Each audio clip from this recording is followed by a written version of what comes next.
Hello नमस्ते जय जोहार। मेरा नाम है भोजराज बारले और आप सबका स्वागत है हमारे चैनल नव अभियान छत्तीसगढ़ में। आज के हमारे जो मेहमान हैं वो प्रख्यात साहित्यकार एवं शिक्षक हैं सर डॉक्टर गुलाब चंद भारद्वाज जी। सर बहुत बहुत स्वागत है आपका हमारे चैनल में। धन्यवाद बारले जी। जी सर, आपका एक संक्षिप्त परिचय दीजिए हमारे दर्शकों को। बारले जी, मेरा पूरा नाम डॉक्टर गुलाब चंद भारद्वाज है। मैं शासकीय लक्ष्मणेश्वर महाविद्यालय खरौद में प्रभारी प्राचार्य के पद पर कार्यरत हूँ। मेरे परिवार में मेरी पत्नी रुक्मणी भारद्वाज, मेरा पुत्र डॉक्टर ब्रजेश जो फॉरेन रिटर्न है और आपके यहाँ तकनीकी विश्वविद्यालय में सहायक प्राध्यापक के पद पर कार्यरत है। मेरी बिटिया है डॉक्टर है, डॉक्टर मनीषा। उसके बाद की मेरी जो बिटिया है वो भी डॉक्टर है, डॉक्टर अलका। मेरा सबसे छोटा लड़का है हर्षवर्धन, वो भी डॉक्टर है। और अभी एक और जो लड़का आया था मेरा, उसका नाम है अभिषेक भारद्वाज, वो भी इंट्रेंस एग्जामिनेशन की तैयारी कर रहा है जी। ये मेरे परिवार में जी संक्षिप्त परिचय जी। सर तो आपकी पढ़ाई कब कंप्लीट हुई, कब आप सर्विस में आए, इसके बारे में ज़रा बताइए। मेरी शिक्षा दीक्षा प्राथमिक शाला बोरसी, तहसील पामगढ़, जिला जांजगीर चांपा, छत्तीसगढ़ से प्रारंभ हुई। मिडिल स्कूल की पढ़ाई मैंने गांव से 6 किलोमीटर दूर पूर्व माध्यमिक शाला कोसा से ग्रहण की। उसके बाद हाई स्कूल की शिक्षा मैंने मेरे गांव बोरसी से 15 किलोमीटर दूर शासकीय उच्चतर माध्यमिक विद्यालय पामगढ़, जिला जांजगीर चांपा, छत्तीसगढ़ से कंप्लीट किया। उसके बाद स्नातक की पढ़ाई मैंने शासकीय जमुना प्रसाद वर्मा स्नातकोत्तर महाविद्यालय बिलासपुर से प्राप्त की। उसके बाद मैंने स्नातकोत्तर की शिक्षा मैंने डीपी विप्र महाविद्यालय बिलासपुर से प्राप्त की। एमफिल की शिक्षा मैंने गुरु घासीदास विश्वविद्यालय बिलासपुर अध्ययन केंद्र से प्राप्त की। पीएचडी की डिग्री मैंने सरगुजा यूनिवर्सिटी अंबिकापुर से प्राप्त की। ये अध्यापन के दौरान है पीएचडी की डिग्री। और अभी मुझको डीलिट की उपाधि प्राप्त हुई है थावे विद्यापीठ गोपालगंज बिहार से। अभी विश्वविद्यालय ने मेरे शोध प्रवृत्ति को ध्यान में रखते हुए मुझको अभी शोध निर्देशक नामित किया है। और आज ही एक अजय कुमार बघेल करके सहायक प्राध्यापक है, कार्यरत है, उनसे मेरी बात हुई। उन्होंने कहा कि गुरुदेव आप मुझको अपने अंडर में ले लीजिए करके। 4 लोग और जैसे मुझको ये डिग्री प्राप्त हुई हमारे जांजगीर चांपा जिले के मेरे संपर्क में है। ये मेरे शिक्षा दीक्षा का एक सामान्य परिचय है जी। तो सर आप सर्विस में कब ज्वाइन किए सर्विस को? मैं 1993 में लोक सेवा आयोग से चयनित होकर के आया। प्रारंभ में मेरा एक संकल्प था इस फील्ड में आने के लिए। मैंने हायर एजुकेशन में आने के पहले 3 नौकरियां छोड़ी। मेरा शुरू से ही संकल्प था कि मैं आईएएस ऑफिसर बनूंगा, कॉलेज में प्राध्यापक बनूंगा या काबिल वकील बनूंगा। इसी उद्देश्य के उसमें 1993 के पहले मैं तदर्थ सहायक प्राध्यापक के रूप में कुछ समय कार्य करता रहा और नियमित रूप से 1993 में लोक सेवा आयोग पद पर चयन हुआ। इसके पहले मेरा चयन डीएसपी के क्वालिफाई हुआ था, चयन नहीं कहते उसको। और लेकिन दुख की बात यह है कि मैं जनरल कैंडिडेट के रूप में मैंने उसको कंपटीशन फेस किया था, इसलिए अंतिम मोमेंट में कट गया उसमें। अच्छा जी। और अभी मैं वरिष्ठ सीनियर और सिलेक्शन ग्रेड का स्केल प्राप्त कर चुका हूँ। अभी प्राचार्य आपकी जब शादी हुई ना तो मैं उसके ट्रेनिंग में निबोरा एकेडमी में था। अच्छा जी। सर तो मेरा एक प्रश्न है कि शिक्षक रहते हुए आप साहित्यकार के इस फील्ड में कैसे आपका आना हुआ? ये शुरू से ही एक जुनून है। 1997 से ही मैं इस क्षेत्र में काम कर रहा हूँ और मुझको जहाँ तक लगता है कि बिना चैलेंज स्वीकार किए बगैर कुछ नहीं हो सकता। और ये कहना चाहिए एक सामाजिक हमारी ऋण है जिस और समाज की बदौलत आपको ये जो पद प्रतिष्ठा प्राप्त हुई है ना, उस समाज के ऋण भुगतान के लिए आपको टाइम, टैलेंट, ट्रेजरी पे करना चाहिए, ऐसे मैं मानता हूँ। तो एक शिक्षक होने के नाते मैं बौद्धिक क्षेत्र में लोगों को जागरूक करने का काम करता हूँ। मैं काउंसलर भी हूँ। अच्छा सर, आपके नज़र में श्रेष्ठ साहित्य क्या है? जो सबके लिए हितकर हो जी। जो शब्दालंकार और आडंबर से दूर हो, जो समता, समानता, न्याय और बंधुत्व पर आधारित जो साहित्य हो, वो सबसे श्रेष्ठ साहित्य है। जाति, धर्म, वर्ण और संप्रदाय से अलग, जिसमें देश, समाज और लोकहित की बातें निहित हो। जी सर, तो मेरे मन में ये प्रश्न है कि समाज में साहित्य का कितना असर पड़ता है? साहित्य को समाज का दर्पण कहा जाता है। जिस प्रकार हम दर्पण में अपनी छवि देखते हैं, ऐसे मनुष्य समाज में अपनी छवि देखता है। जैसे गुरु घासीदास से हमारा क्या रिश्ता था, ये साहित्य ही है और एक समाज ही है जिसके आधार पर वो हमारे समाज के सिंबल के रूप में स्थापित है जी। और हमको उसको एक अपने चारित्रिक और नैतिक गुरु के रूप में स्वीकार करते हैं जी। तो ये साहित्य ही है जो एक पीढ़ी के लोगों को दूसरे पीढ़ी से जोड़ने का, हस्तांतरित करने का काम करता है। साहित्य 3 प्रकार की होती है जी। एक अनुश्रुति मूलक साहित्य होती है, और एक मिथकी साहित्य होता है, और एक वास्तविक साहित्य होता है। आज भी भारत में और समाज में वास्तविक साहित्य का नितांत अभाव है, जिस पर शोध की जरूरत है। अच्छा जी। सर, तो ये कहना सही होगा कि अगर हम बचपन से ही साहित्य के प्रति रुचि रखें तो आगे चल के हम अपनी ज़िंदगी को एक अच्छी तरह से जी पाएंगे? बिल्कुल, लेकिन इसके लिए ऐसे अच्छा साहित्यकार का होना ज़रूरी है जिससे हम सीख और सबक ले सकें। कहते हैं ना, जो लोग इतिहास से सबक नहीं लेते, इतिहास ऐसे लोगों को सबक सिखा देती है। तो अच्छे साहित्यकार होगा वही अच्छी रचना कर सकता है। जी बिल्कुल। सर, आप किस विधा के लेखक हैं? मैं गीत, कविता, एकांकी, संस्मरण, गज़ल इत्यादि लिख लेता हूँ। अच्छा। तो सर, आपका आपने जो 3-4 अभी कैटेगरी बताया, हाँ, उनमें से आपका फेवरेट कौन सा है? मैं ज़्यादा करके कविताएं करना ज़्यादा पसंद करता हूँ। अच्छा, तो सर हम भी 2-4 पंक्तियां हम सुनना चाहेंगे। चलिए, एक कविता सुनाने का प्रयास करता हूँ मैं। जी। आजकल सच्चाई के रास्ते पर चलने वाले लोगों को काफ़ी दिक्कत और मुसीबत का सामना करना पड़ता है। ज़माना ऐसे कुछ हो गया है। जैसे कि मैंने साहित्य की विधा के बारे में बताया, मिथकी, अनुश्रुति और वास्तविक। बहुत सारे इतिहासकार हैं, कवि हैं, लिखते हैं, लेकिन वाह या आडंबर पर आधारित। तो मैं एक मजबूरी पर, यारों तुम एक बात सुनो, किसे कहूँ दुनिया का हाल, यहाँ सभी बेहाल पड़े हैं, कौन सुनेगा किसकी बात। मजदूरी का जाल बिछा है घर के अंदर घर के बाहर, हमदर्दी का अकाल पड़ा है घर के अंदर घर के बाहर। कौन है अपना कौन पराया, षड्यंत्रों से बच नहीं पाया, किस पर करें भरोसा जग में, घर के अंदर घर के बाहर। आंसू पीना, धोखे खाना, हंसना, दिल का दर्द छिपाना, इन बातों से कौन बचा है घर के अंदर घर के बाहर। उकता कर इस माहौल में हम तो अपने गुम में गुम रहते हैं, हमने रहना छोड़ दिया है घर के अंदर घर के बाहर। हमको अपने साथ ले लो या कि हमारे साथ चलो, अब भारद्वाज ने अर्ज किया है, समाज हित में काम करो, समाज हित में काम करो। इसको कहते हैं हम पे बैक टू सोसाइटी। अच्छा।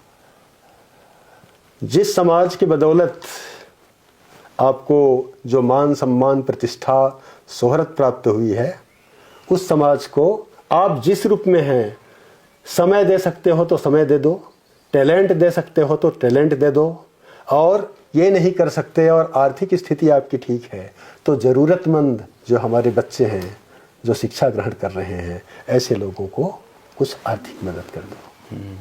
सर, आम तौर पे देखा जाता है कि जो लेखक और जो लिखने की जो कला है उसके लिए बहुत एकाग्रता की ज़रूरत होती है और बहुत एक शांत माहौल का ज़रूरत होता है, और क्योंकि आप एक शिक्षक भी हो तो सर्विस के साथ साथ कैसे मैनेज होता है टाइम?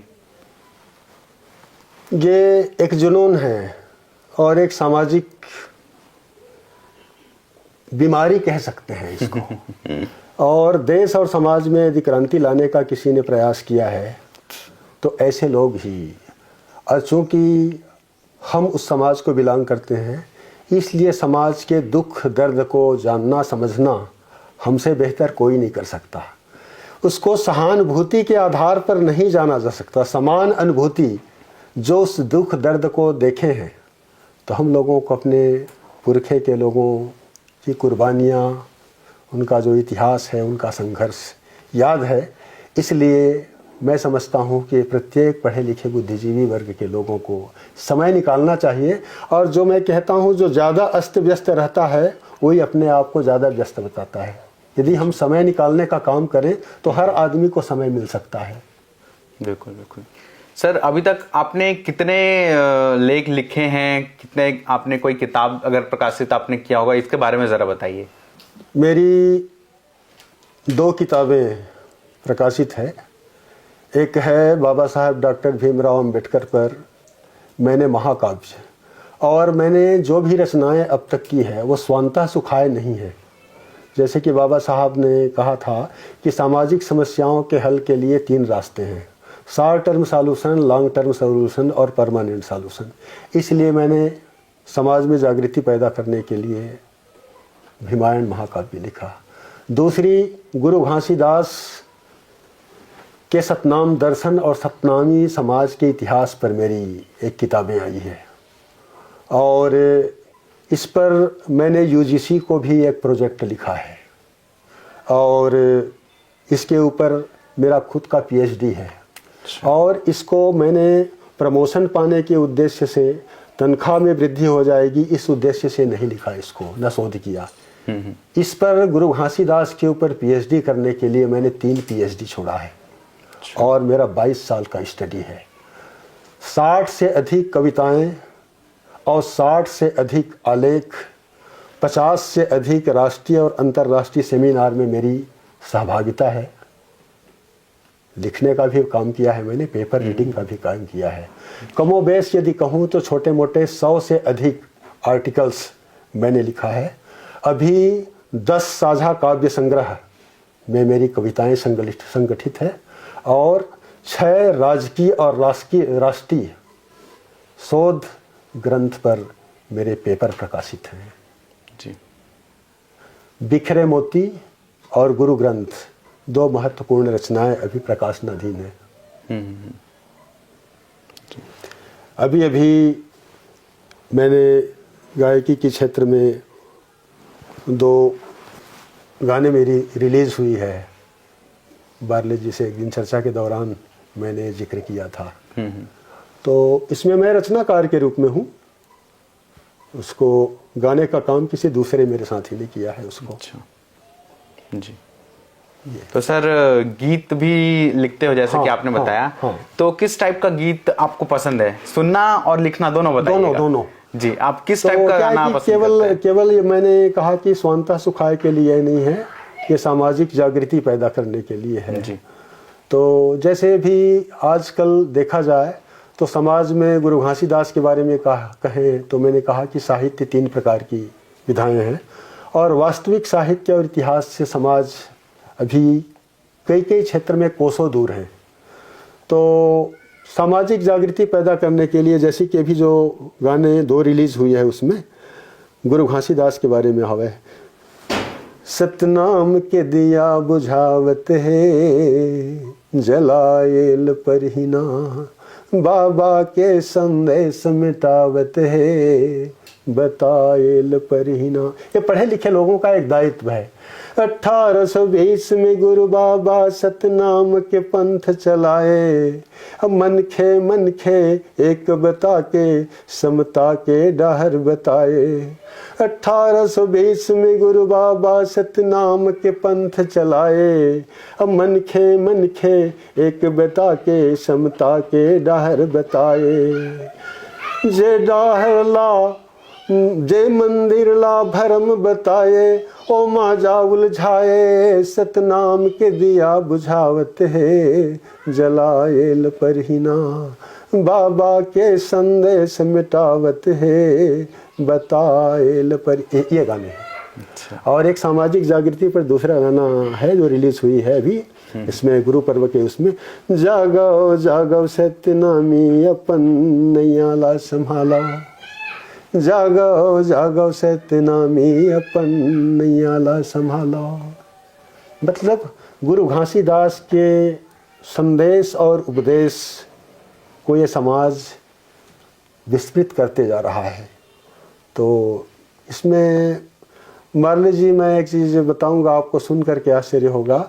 मैंने कहा कि मैंने 3 PhD छोड़ी है, मैंने 5-6 PhD पर शोध साहित्य देखा है, पढ़ा है।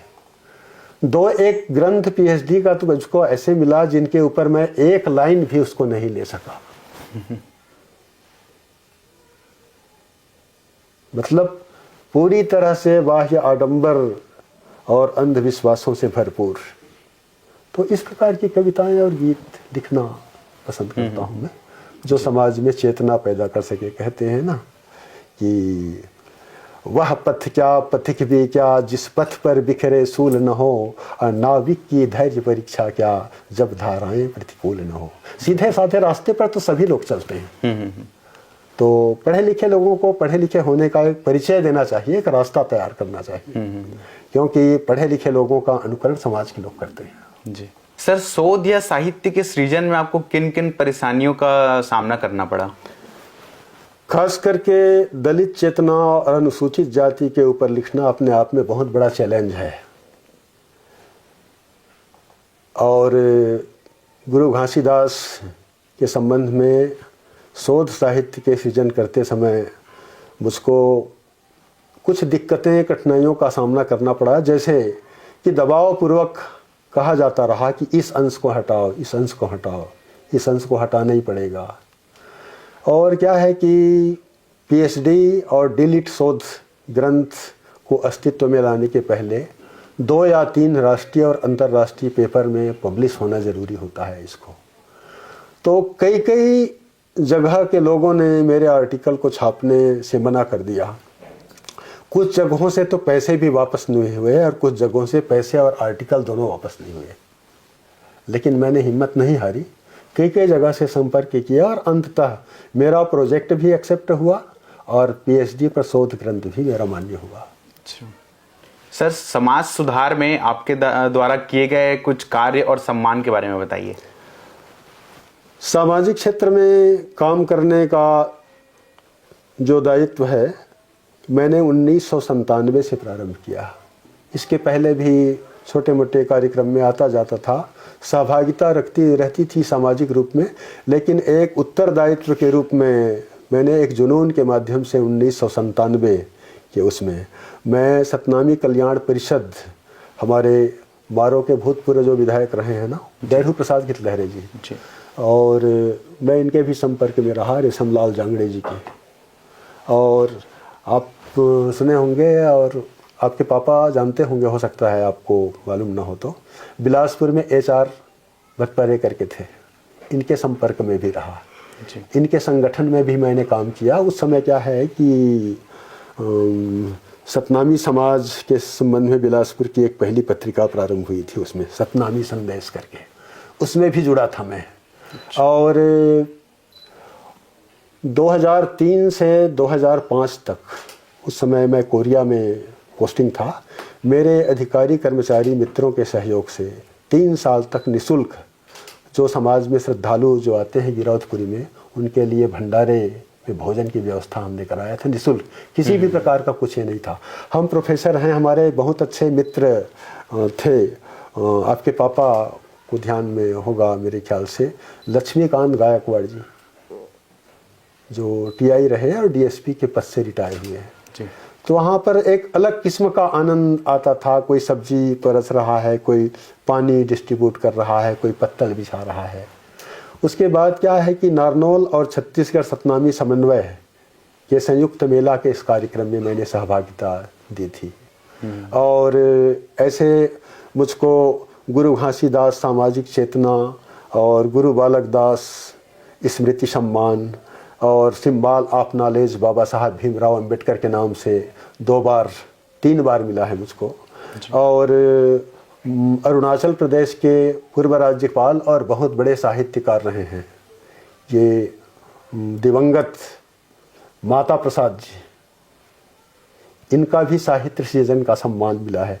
कमोबेश छोटे मोटे चीज़ों को कहा जाए तो 100 से अधिक उसमें छोटे बड़े सम्मान और कार्यक्रम में मेरी सहभागिता रही है। मैं अंतर्राष्ट्रीय उसमें शोध संस्थान से भी जुड़ा हुआ हूँ जो अमेरिका, इंग्लैंड और कनाडा से रिलेटेड हैं, और मैंने इसके ऊपर कई कार्यक्रम भी मैंने अटेंड किया है इसके उसमें। तो एक जुनून के बतौर लंबे समय से मैं इसके सामाजिक क्षेत्र में जुड़ा रहा हूँ, और इसको मैं अपना एक दायित्व और समाज के लिए ज़रूरी समझता हूँ कि यदि मेरे समाज के किसी बच्चे को, समाज के किसी व्यक्ति का यदि मैं जीवन में काम आ सका तो मेरे लिए ये अहोभाग्य होगा। इस प्रकार से जी सर, जैसे कि आप एक साहित्यकार हैं, शिक्षक हैं, तो आप समाज को करीब से देख रहे हैं, तो आप युवाओं के लिए क्या संदेश देना चाहोगे? युवाओं के लिए मेरा एक संदेश है कि आज का जो युवा है आने वाले समाज का भविष्य है, और मैं कहूँगा कि जैसे सांप साल में एक बार केचुली बदलता है, लेकिन जो समाज अपने साहित्य और इतिहास से विमुख हो गया हो, उस समाज को संघर्ष करने में 10,000 साल यदि वो संघर्ष करता है तो स्थापित हो पाता है। तो आज के युवा लोगों को, जैसे अभी गुरु पर्व का ये हुआ, गुरु पर्व के उसमें नाचा गम्मत करने वाले लोगों को बुलाते हैं, वो क्या समाज को दिशा देंगे, क्या इतिहास बताएंगे वो? तो ऐसे अच्छे बुद्धिजीवी व्यक्ति को, या जो गुरु के संदेश और उपदेश को, जैसे कि अभी हमारे बारले जी हैं, देवदास बंजारे जी हैं, नकुल देव ढीढ़ी थे, ये हमारे समाज के सिंबाल थे, है ना, जो हमारे गुरु के बारे में लोगों को बताते हैं, कहते हैं ना। एक आदमी ने पूछा मेरे से कि गुरु घासीदास के आपके जीवन में क्या प्रभाव है, कैसे रूप में जानते हैं? तो मैंने उसको कहा, गर चमड़े की जूता सिला दें, गर चमड़े की जूता सिला दें, हड्डी की गल में माला, गर आँखों की सुरमा बना दें, उपकार नहीं होगा पूरा। मेरा मुझ में कुछ नहीं बाबा, सब कुछ है सो तोर, तेरा तुझको सौंपता क्या लागत है मोर। आज हमको जो भी सम्मान प्रतिष्ठा प्राप्त हुई है समाज में, इसके लिए हम गुरु घासीदास की ऋणी हैं। मैं समाज के लोगों को यह बताना चाहूँगा, संदेश देना चाहूँगा कि जैन धर्म के मानने वाले लोग, भगवान महावीर स्वामी को 2600 साल हो गए, बीत गए, लेकिन उसके उपदेश और संदेश का अक्षरशः पालन करते हैं। वो जो जो बातें उन्होंने कहा, बिजनेस करने के लिए कहा उन्होंने कहा कि मांसाहार मत करना, शराब सेवन मत करना, उन्होंने ये कहा कि चोरी व्यभिचार मत करना, उन्होंने ये भी कहा कि सूर्यास्त के बाद भोजन मत करना। तो जैन संप्रदाय के मानने वाले लोग किसी कारणवश सूर्यास्त के पहले यदि भोजन नहीं कर पाए तो भूखे सो जाते हैं। आज खालसा पंथ के मानने वाले जो लोग हैं, सिख संप्रदाय के लोग हैं, गुरु नानक देव को इस दुनिया से गए 550 साल करीब बीत रहा है, लेकिन अक्षरशः उनके विचारों का पालन करते हैं। तो हमारे बुद्धिजीवी वर्ग के लोगों को, आज के हमारे युवा पीढ़ी के जो हमारे बच्चे हैं, उनको हमारे गुरु घासीदास के जो उपदेश है, संदेश है, उसका अक्षरशः पालन करना चाहिए। कहते हैं कि मूर्ति में माला और दिमाग में ताला नहीं होना चाहिए। अगरबत्ती जलाने का कोई मतलब नहीं है यदि हम उसके विचारों को अपने जीवन में नहीं उतारते हैं तो। बिल्कुल। और यदि हम उसके विचारों को जीवन में आत्मसात करते हैं तो ऑटोमेटिक उसकी पूजा हो जाती। कहते हैं ना कि आदत बुरी सुधार लो, बस हो गया भजन, संगत सुंदर बनाई लो, अब हो गया भजन। तो यदि हम पूजा करते हैं और विचारों से विमुख हो जाते हैं तो ऐसे मानने का, सम्मान करने का कोई मतलब नहीं है। हमारे गुरुजी ने समाज में एक लालटेन जला करके हमको सौंप गए हैं, उसको हमको जानने की ज़रूरत है, युवा पीढ़ी को, लोगों को बताने की ज़रूरत है। मेरा यही संदेश है। जी सर, बहुत बहुत धन्यवाद हमको ज्वाइन करने के लिए। आपका जर्नी, आपके बारे में जान के, आपके साहित्य के बारे में जान के हमको बहुत कुछ सीखने को मिला हमें, और मैं उम्मीद करता हूँ कि हमारे दर्शक भी बहुत कुछ सीखेंगे इससे। बहुत बहुत धन्यवाद सर आपका। धन्यवाद आपका भी, आपने जो हमको समय दिया और साक्षात्कार के काबिल समझा, जी, इसके लिए आपका बहुत बहुत धन्यवाद, शुक्रिया।